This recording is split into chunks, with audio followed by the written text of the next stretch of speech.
मंत्री महाजन आणि पालकमंत्री गोरेंनी सोलापुरातील अपघाताचा आढावा घेतलाय आणि जखमींची विचारपूस केली आहे।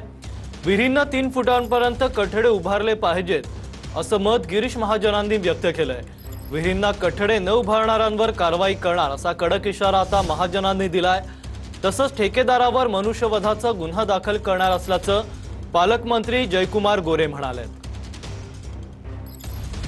रस्त्याच्या बाजूला ज्या विहिरी आहेत की त्यांना तुम्ही कठडेच करत नाही, म्हणजे तुम्ही पूर्ण विहीर बांधतात पण 3 फुटाचं जर वरती तुम्ही रिंग टाकली त्याला फरक काय पडणार आहे, पण तुम्ही ते करत नाही आणि त्यामुळे अशा गोष्टी घडतायत, अशा एवढ्या मोठ्या दुर्घटना घडतायत। मला वाटतं सगळ्यांना सूचना जिल्हाधिकाऱ्यांनी सांगितल्या आणि मी महाराष्ट्रभर आम्ही सांगतो आता की या अशा रस्त्याच्या बाजूला असलेल्या विहिरी यांच्यावर 3-3, 4-4 फुटाचे कठडे असलेच पाहिजे, 3 फुटापर्यंत तरी असले पाहिजे की जेणेकरून असे अपघात होणार नाही आणि जे करणार नाही त्यांच्यावर आम्ही कारवाई करू। या कॉन्ट्रॅक्टरवर सदोष मनुष्यवधाचा गुन्हा दाखल करण्याच्या सूचना दिलेल्या आहेत आणि याला कुठल्याही परिस्थितीमध्ये त्याला सोडणार नाही। अनेक ब्लॅकलिस्टेड हा वेगळा विषय आहे, तो खूप छोटी कारवाई आहे, याला कुठल्याही परिस्थितीत त्याला सोडलं जाणार नाही।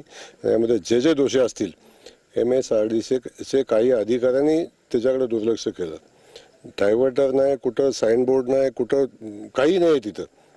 त्यामुळे या सगळ्या परिस्थितीला जे जबाबदार आहेत त्या सगळ्यांच्या कारवाई